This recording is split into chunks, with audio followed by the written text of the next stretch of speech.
And so it doesn't surprise me that he comes up against the George Floyd Act. It doesn't surprise me that he's not going to vote in affirmative for voting rights. Mm-hmm. It doesn't surprise me because these things, the Democratic Party stands for one thing, but the Democratic leadership in some instances stands for something different. Yeah. And we have this tension right now in the Democratic Party between the likes of Representative Cortez and Joe Manchin and the folk in the middle and the moderates in the middle and the ultra left and the staunch right. We have an identity crisis in the Democratic Party. Right. And our president does not make it any easy. Because I think that if Joe Biden would say, okay, y'all, I've tried to work with you, that's enough. This is where we're going. Let's get rid of the filibuster. If you don't want to work with me, we'll ram it down your throats. Because that's what Mitch McConnell did. Right. Mitch McConnell has been systematically. You can't say that Mitch McConnell has switched up. He's always been Moscow Mitch. Mm-hmm. Mm-hmm. He's always been conservative, racist. Don't want to work with Obama. He showed his sheets when Obama got president. Right. Right. And so we know who he is. Mm-hmm. We know who he is. But there's others in the party who are showing us that you switched up because you wear the D. Mm-hmm. You wear the D, but your blood runs orange. Mm-hmm. Your voting history. See, Dr. Weathers, what I'm feeling is, what's going on is, now that they've seen our cities burn, now that they have seen that we're going back to the 1950s and 60s unrest, around police brutality, around social inequity, around the fact that black folks and brown folks are voting at record numbers that are changing the faces of elections. All of a sudden, these people are beginning to say, we've got to stop this momentum because now they are a very informed electorate. Mm-hmm. No, there is no reason why we should be looking at this and saying, hey, this is surprising. It's not surprising. Right. It's not surprising because Joe Manchin sees on the wall that this whole demographic thing is changing. Mm-hmm. That now we become, as the young people say, we become woke. Right. Right. And now that we're woke, and now that we're voting, and now that we're getting fired up, and we understand that the marching in the street is just as important as the ballot box. Come on. We're beginning to now make systematic change, and Joe Manchin, Mitch McConnell, and others are in fear of losing power. This is all about power. So, you're right. It's all about power. Me and a few other pastors, not a lot, so I'm not even gonna bring it up like, man, me and pastors, you know how, folks like to hype it up. Yeah, me and a bunch of pastors, yeah, you and probably one other. Yeah, probably you and about one other, if that. We're talking and it comes across like we're asleep behind the wheel because I see democracy being rolled back. And I see Jim Crow's grandchildren and great-grandchildren. Matter of fact, it ain't even his great-grandchildren. It's his children that's running, that have elected positions, that is attempting to take us back. And I see, and it's not about what I see, this is my fear, 4 years from now, if we get another Trump-like in office in the presidency, we're definitely going back. And the church's response, African American church response, and let me get specific, is minimum to none. Well, okay. I'm glad you brought that up. I'm glad you brought that up because what we have lost in our community is the connection with our community. Mm. See, we could fight. We can fight it. If Joe Manchin was here in Philadelphia And Joe Manchin does what he does in Philadelphia in the district that is predominantly African American. Right. You would see church leaders rallying each other and going after him, primarying him, getting the vote out, knocking on doors, getting people to the polls. But because we have lost that connection with our communities and each other, we do not have the political power that we had just in the 80s. Right. If we could, no, forget 80s. If we could get organized around situations in our neighborhoods and in our city, the way we got organized around getting Obama elected for a second term, right, we would make change that would. And see, they know that there's a disconnect. They're playing us against each other. Let's look at Philadelphia, for example. Yes. There's no way in the world that you can tell me that in the city of brotherly love, where we're having a record number of murders in our communities, and the church is silent and impotent on enacting programs and the like to take back our community. It's because we are the ones who are afraid of our communities. Now the pandemic does play. I can't just say that without making the point that the pandemic has played a major part in our response. Right. But when we had this in the 80s and the 90s, it was African American church leaders, mosque leaders, even our Jewish brothers and sisters came together, and we had patrols, we had community watches. We had all this stuff that was taking back our neighborhoods. We had programs in our communities, and some of our elected officials had to come on board because we understood if you didn't come on board, you wouldn't have your seat. Right. You're saying 2024. I'm not even concerned about 2024. I'm concerned about 2022. Right. Because we've lost seats in the House. We gained seats in the Senate, but we lost gains in the House. And how do we do that? How do we get back what we've lost? Well, it's wow. I'm stuttering. I don't mean to stutter. You raised a very important question. How do we get back what we lost? So one, I mean, there's an overall conversation that needs to be had from top down. So when I say top down from the political perspective, first of all, the reason why Trump was successful in getting certain African Americans to vote for him, because he was willing to do what those in the Democratic Party chose not to do. And that was to go into the areas that really have low voter turnout. And he went in there and campaigned, and some folks like, we didn't hear from Biden, so we voted for Trump. And so we have to go back to the basics and be willing to go in neighborhoods and go in neighborhoods and vicinities that have low voter turnout, where, there are challenges within the community. That's the bottom line. Because if not, I mean, and I worked, again, I worked for the Biden campaign. You've done work for governor, for the current governor and everything. So you and I, for you and I to say this, we're just talking to the choir. You know what I mean? But there has to be a relentless effort to reach out to those that they don't reach out to. Because let's get real. The Democratic Party, the base of the Democratic Party won't be the base that's part of our parents' generation in the next 5 to 10 years. You know what I mean? Yes, I understand. Our parents' generation, when they were dedicated to the Democratic Party, it was over civil rights. My kids' generation now, they don't have no loyalty to the Democratic Party. They don't have any loyalty to the Republican Party. They have loyalty to those that reach out and is able to have and express interest in their platform. If there's no express interest, they're not going to come out and vote. Period. Correct. Yeah. Correct. So with the church, now I'm sorry, I'm being a little loquacious here, but with the church perspective and everything, one thing about COVID, it forced us to get out of the four corners of the wall, but my concern is we went from comfort to comfort.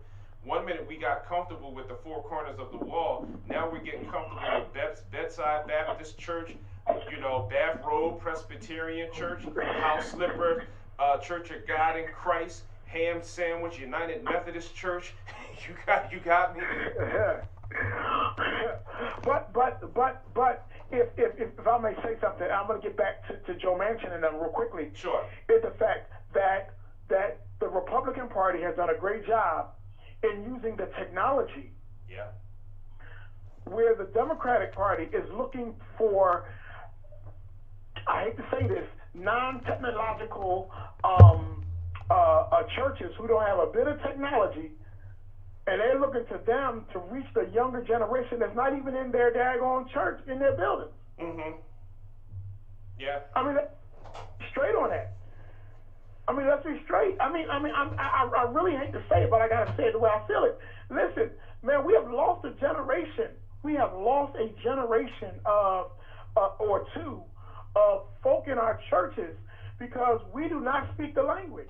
Mm-hmm. And now, and we had COVID, and some of us still don't want to speak the language. When I was working on my D-Min degree, I had the opportunity to interview Otis Moss III. I don't know Pastor Otis Moss III like that, but I wanted to interview Reverend Dr. Jeremiah Wright for my dissertation. When I wrote Reverend Dr. Jeremiah Wright, he graciously responded, and I emailed him. He graciously responded, and I always will appreciate that. And that's when he referred me to Otis Moss, because at that time, Reverend Dr. Jeremiah Wright was retiring.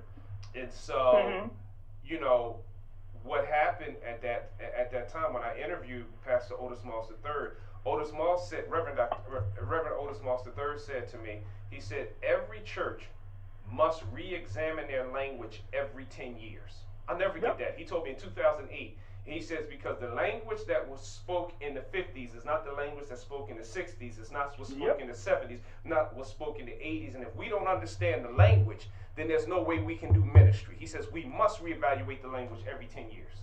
Yep. Now, there's some churches, and that's why, that's why Donald Trump, too, was successful in his first run for president. Mm-hmm. Is because he reached a demographic of black folks. Because even though he was talking crazy, he was still talking the language that our young people and some of our, he talked the language of money. Mm-hmm. He talked the language of taxes. We talking, and then when somebody tell you we want to go ahead and fight this and fight that and fight the other, and folk are looking around and saying that ain't my fight. Right.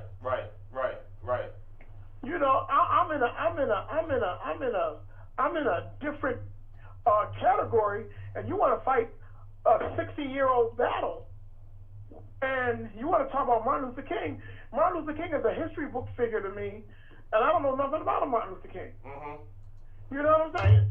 Right. And I'm gonna say this to you too. We've got to hold the folk that we put in office accountable. Mm-hmm. And I've said this to you time and time again. We've got to hold the people who say they want to work for us. We've got to hold them accountable. We've got to say to them, you will be voted out of office if you're not dealing with our interests. Right. If you only show up at church on election day, I tell folks, you ain't coming. Mm-hmm. You ain't coming. Yeah. My people need to hear from the people who are on the front lines working for them.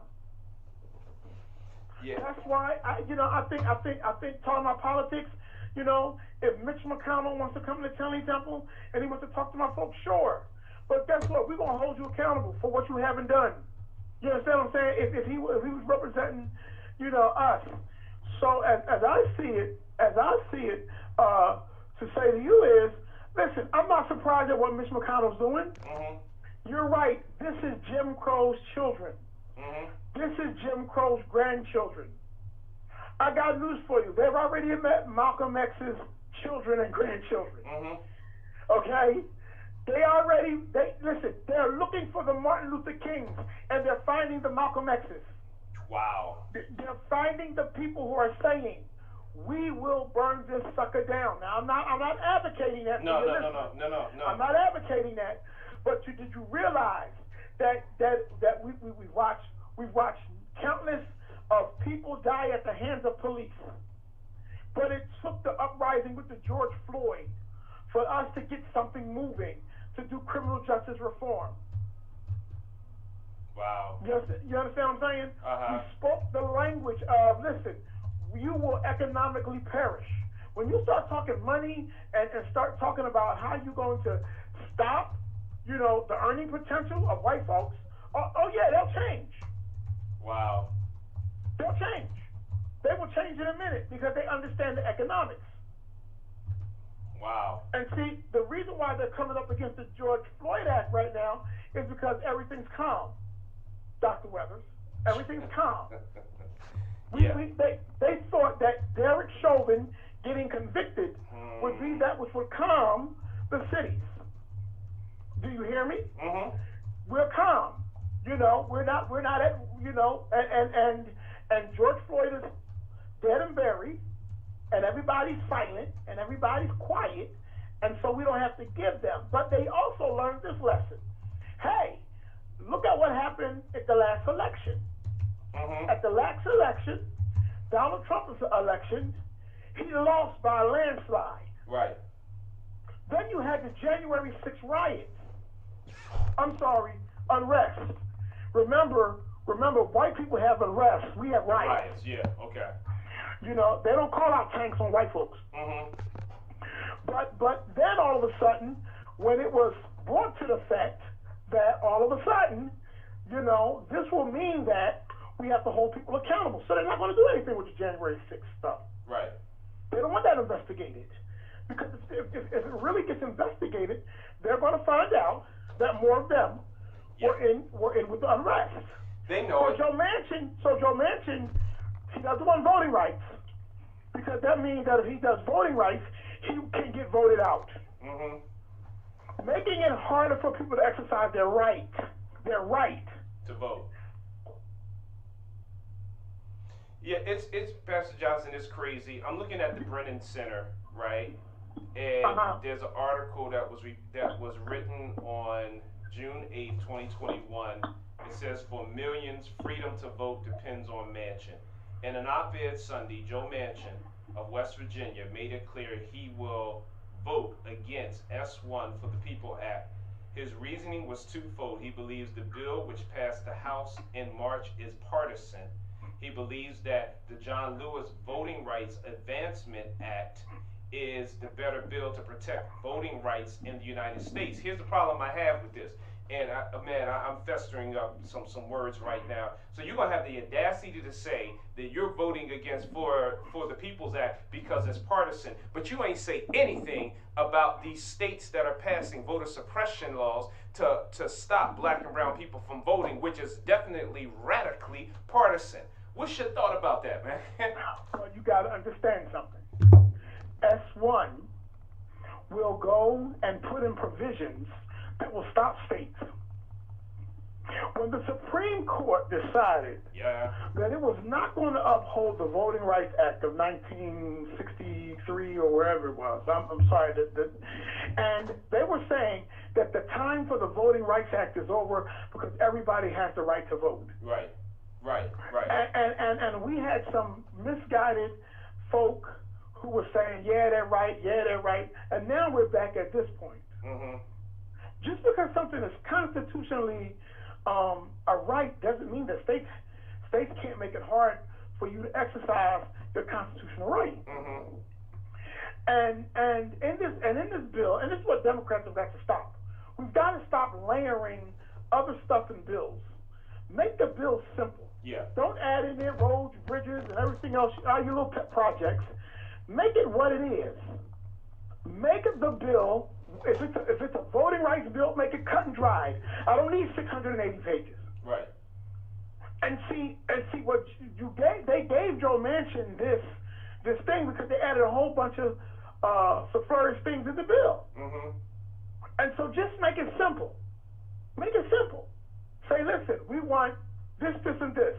Now Joe Manchin can't say it's partisan, it's this, you got so many stuff in the bill that I can't support. Either you make it simple. Either he can say, I'm not for black people, black and brown people for the right to vote. Because that's all the bill is. Mm-hmm. Now, if they really wanted it, they could have added that to the John Lewis bill. Right. They could have took the John Lewis bill and added the provisions of S1 in the John Lewis bill. That way, folk would have said, "I'll support this because it's about it's about voting rights, and it's about what's the name." Now, the crime bill, the other bill that they have, that's in there, it should be a separate bill. You're trying to put everything in one bill, and what you wind up doing is giving people a reason not to vote for it. Mm-hmm. Because it's too convoluted. You gave this man a reason to come up against you. Mm-hmm. And like I said, Joe Manchin is trying to preserve his seat. He's trying to listen. Democrats, especially African Americans, we have very short memory. We remember from year to year what you've done. We'll remember in 2021 when we get to 2027, or 2026, what you did. Right. Yeah. Joe Manchin will come and he'll talk about, look at all that we did, and he'll rally the crowd. But then folks will say, wait a minute. Ain't he the one that voted? Well, I'm going to vote for him anyway because he's a Democrat and I don't like Republicans. And we got to have stronger people in primaries. We got to have stronger candidates in primaries. If the one thing that Republicans are afraid of, Dr. Weathers, is getting primaried. Mm-hmm. That's why that's why Republicans are so far backing Donald Trump, because he is the leader of the Republican Party. So be it. Right. And he carries weight. Who's the leader of the Democratic Party? Wow. Jamie. Who? Jamie. I forget his last name. The African American guy headed the DNC. Is he? I'm only messing with you. Yeah, he's the head of the DNC. Listen, but Donald Trump is not the head of the RNC. I'm just saying, I couldn't think of nobody else's name, so he's the first person I thought of. You know what I'm saying? But you hear what I'm saying? Right. Yeah. You hear what I'm saying? I mean, the big lie is the big lie. But people will rally around the big lie because they respect this man's leadership, or whatever you want to call it, and they will rally around him. Who are we as Democrats, or who are the Democratic Party rallying around? Well, right now, technically, the person who should be the leader of the Democratic Party should be President Barack Hussein, former President Barack Hussein Obama. Mm-hmm.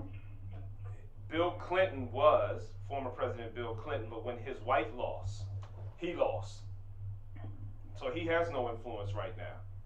Now, going back when you said about them believing this big old lie, I'm looking at the picture right now. My brother-in-law, we have a group chat. He lives in Texas.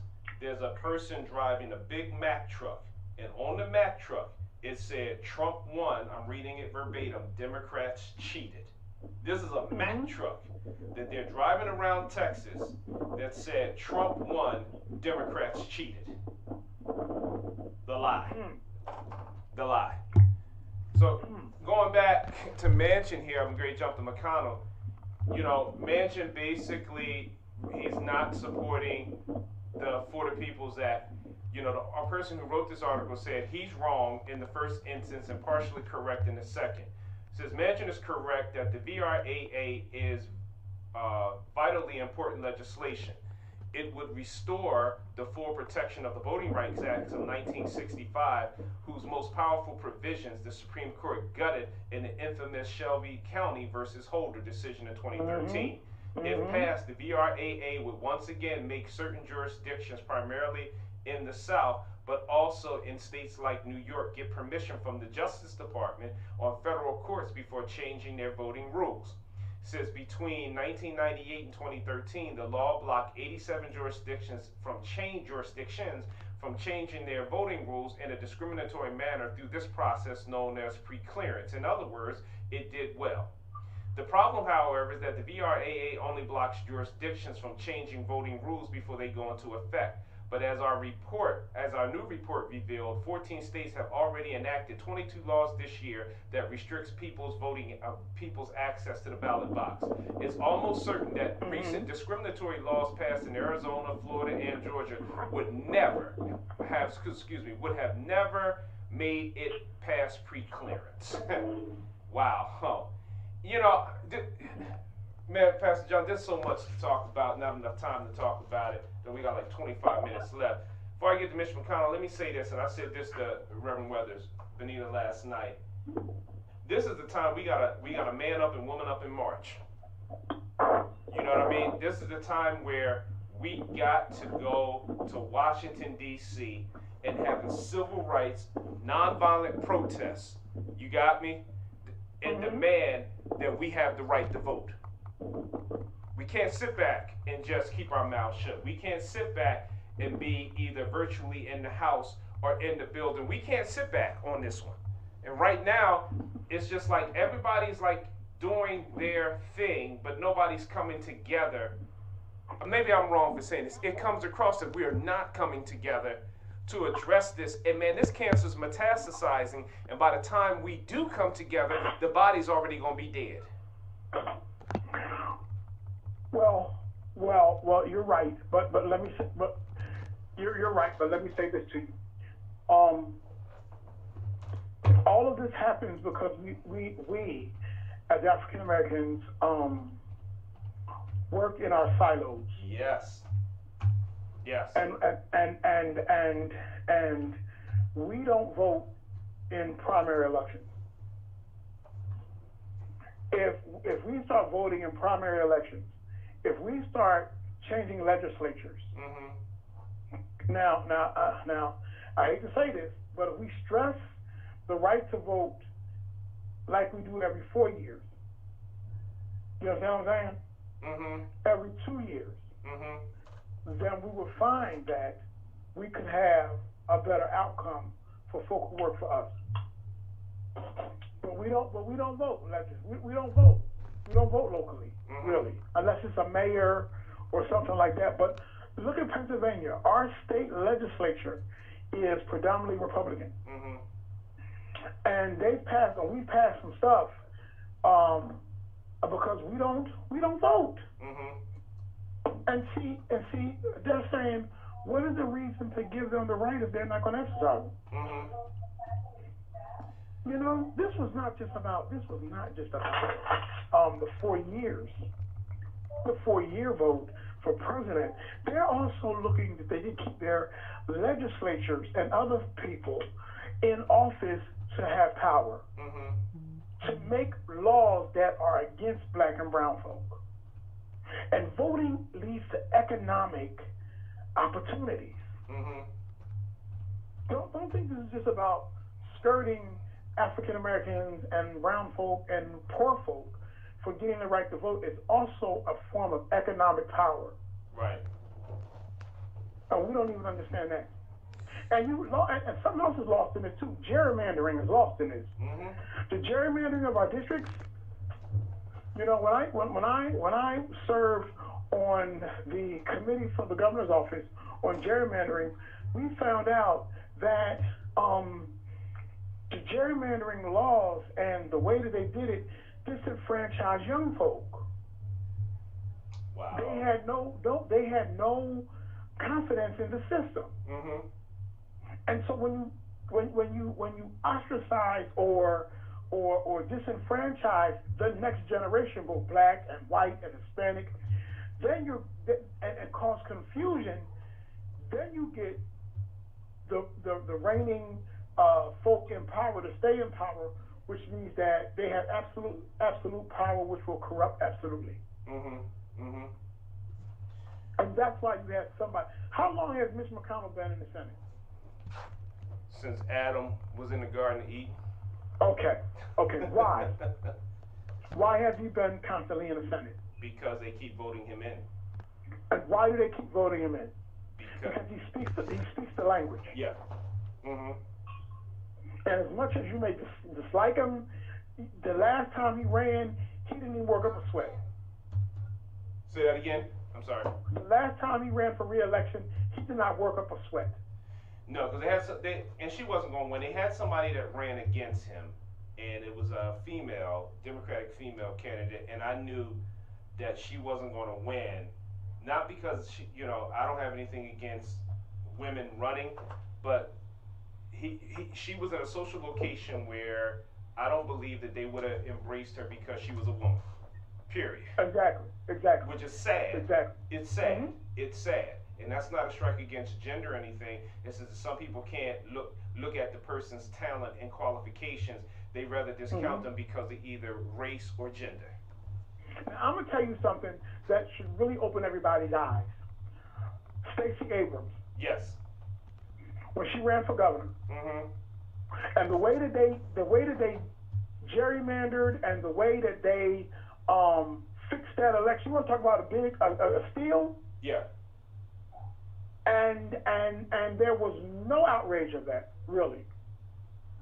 Yes, and it's amazing. So there was no outrage for an election that was actually stolen, but then there was outrage for an election that was not stolen. Yes. Now you want to talk about the big lie, and I'm going to go back to Mitch. Mitch got on the Senate floor and talked about that Donald Trump was responsible for the January 6th riot. Right. Then he turns around some weeks later and says, but I'll vote for him again. Yeah.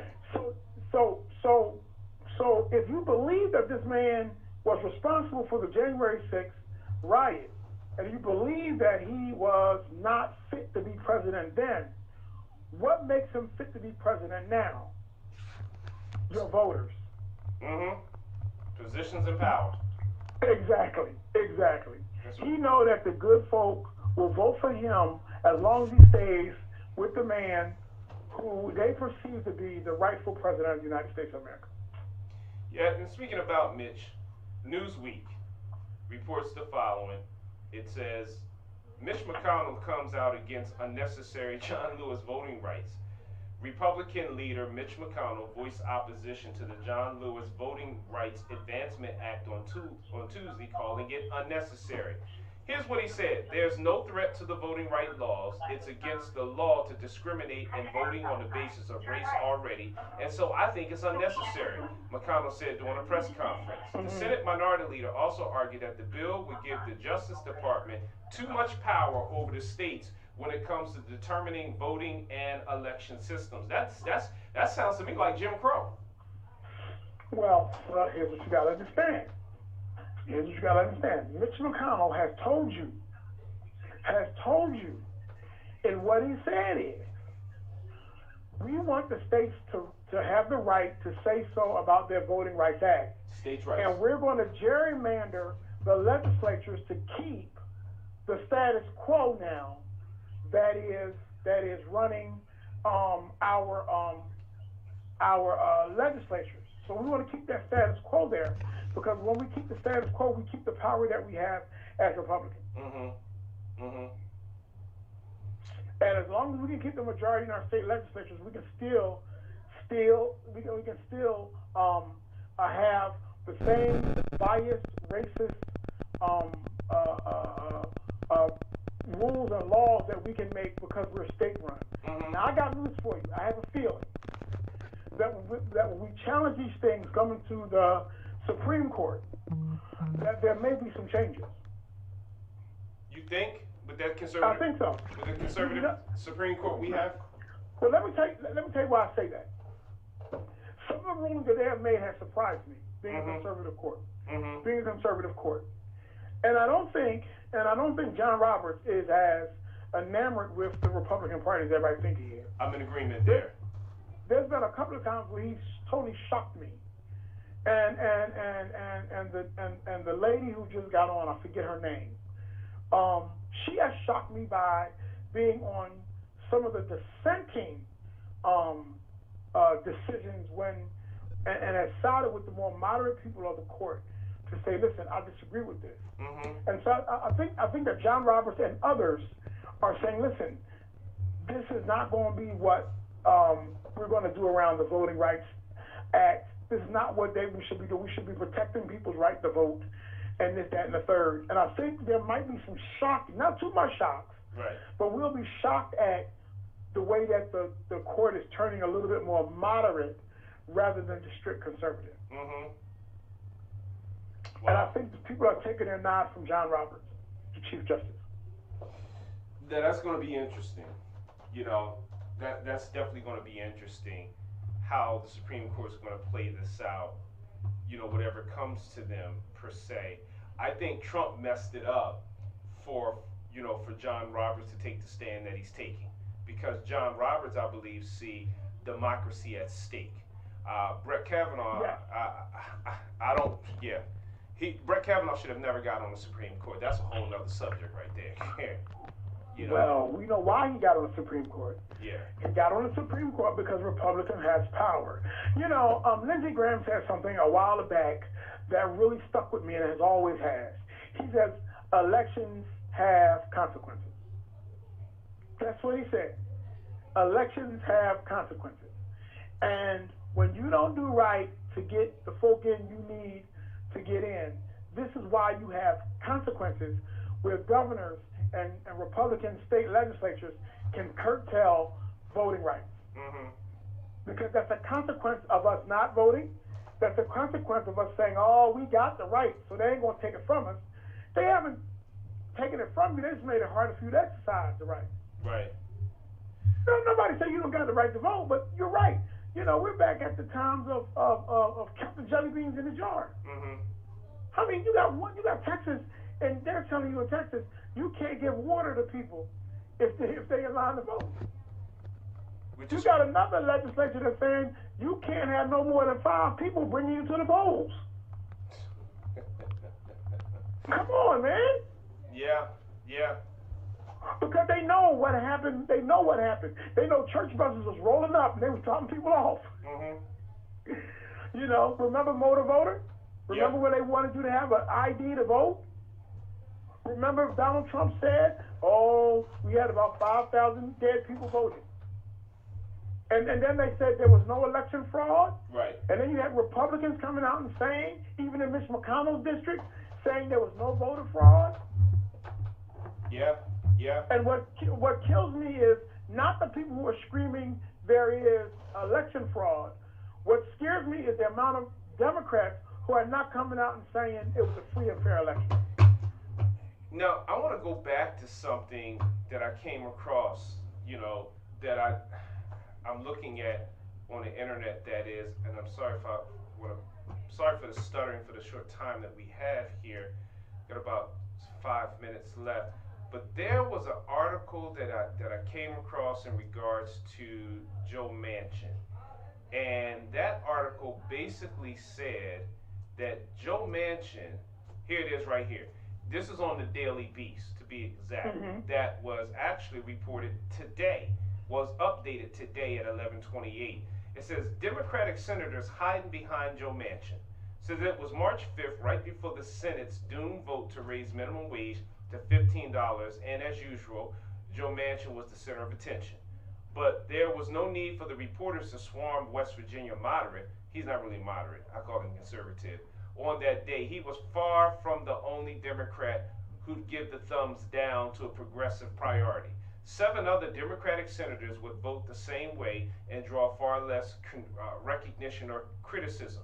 It goes on to say, Manchin may find himself nationally relevant and widely loathed on the left for his willingness to buck the mainstream positions within the Democratic Party. But over the years, Senate insiders have developed a view that on the toughest and thorniest issue, Manchin is not only speaking for himself. There's a handful of senators who agree with him quietly and are happy to let him take the heat. Okay. For your listeners, let me break this down. For those of you who are church-related listeners, you have the big mouth who will stand up and say everything they want to say, while you have some folk who won't say anything but will quietly back them. Yep. And they're willing to take the heat. Listen, the moderate position is a position that, the progressive position is a scary place to be if it ever takes hold in the Senate among Democrats. Because progressives are not saying we're waiting. Progressives are saying we want it now. And when progressives start saying we want it now, they want it now. They don't want to wait 30 years for another civil rights bill. We want it now. It's the urgency of now. and we're older, more seasoned, more battle tested, more weary politicians are saying, just wait a minute. I don't think America's ready. No, no, no, no. It's not the fact that America's not ready. It's the fact that you're not ready. So they push their spokesperson, Joe Manchin, out there, and he'll take the public stage because that gets him notoriety. But then those 7 others who are voting behind him need to be exposed. Yeah, and you need to pull back the sheet and expose everybody. And then that local electorate needs to know exactly how their folk are voting, and then make adjustments as needed. Yeah. Joe Manchin can be beat. Yeah, it's he can. One way to neutralize his power is in this upcoming election, but I don't know, man. I really don't know. I don't know. Well, one way, you're right. One way, Dr. Weathers, to neutralize his power is to have 55 votes in the Senate. Yeah. Is to get out there, mobilize, and have 55 votes in the Senate. You may not have the 60, but if you got 55, and folk are shaking in their boots because they know the next 2 years, right, there's a presidential election and some of their seats are up for grabs. Right. You might, for the second half of Joe Biden's term, you may get fundamental change. You know what I'm saying? Yeah. Yeah. That's what I'm saying, and that's including folk like Lindsey Graham. And listen, my brother, the African American brother who says there's no race, America's not a racist country. Yeah, Tim Scott. You know, Tim Scott. Yeah, well, you know, I refuse to call his name because you know what, you know, if there was anybody who was just as backwards and doesn't see color, let him get pulled over by the cops and let him get beat. Let somebody put a knee on his neck, and then what is he going to say? Right. Yeah. You know, I can't understand it. I just can't understand it. How people can be so disconnected from the plight of the people in which look like them. Because, Pastor Johnson, in a few minutes that we have, and I'm just preaching to the choir, because you understand what I'm getting ready to say when it comes out of my mouth. When you say you don't understand, because power, prestige, and position overrides what's right. I have pseudo power, or because I'm a senator. I have prestige because I'm a senator, you know, and I have a position because I'm a senator. And so all three is important to me, and to be a part of a majority, you know, to be a part of what you think is a majority. They don't really embrace him. Where was that picture when, you know, it was Mike Pence? It was at the inauguration of Donald Trump's presidency, as former President Barack Hussein Obama was getting ready to transition out. Mike Pence came by and went to shake hands, and Tim Scott held out his hand, and Mike Pence didn't even shake it. The only thing he had to do was just smile and pull it back, like, oh, it wasn't nothing. They don't embrace him. They embrace the fact that he votes with them. They tolerate him until he goes against them. He is the black poster child for the Republican Party. And real quick, I know we're running late on time, but listen. The one thing that I've noticed is that the election of Joe Biden showed me was, I think that Mike Pence had a woke moment. I think that Mike Pence had a moment of saying, wait a minute, y'all. For 4 years, I was on the wrong side of history. Well, I think he might have gone back to sleep if he woke. Well, no, because he was on one show on Fox. And they were talking about what Joe Biden was doing and this and another. And Mike Pence said out of his own mouth, and then he ran out of time. He said, I think that he has a tough job cleaning up the mess that is in Washington. And everybody said, whoa, what did he just say? Meaning that his boss, Donald Trump, made a mess of America. And now Joe Biden has to clean it up. Mike Pence is planning on, my humble opinion, I have no facts. So what I'm getting ready to say is theory and not fact. I firmly believe that Mike Pence is planning on running for presidency in 2024.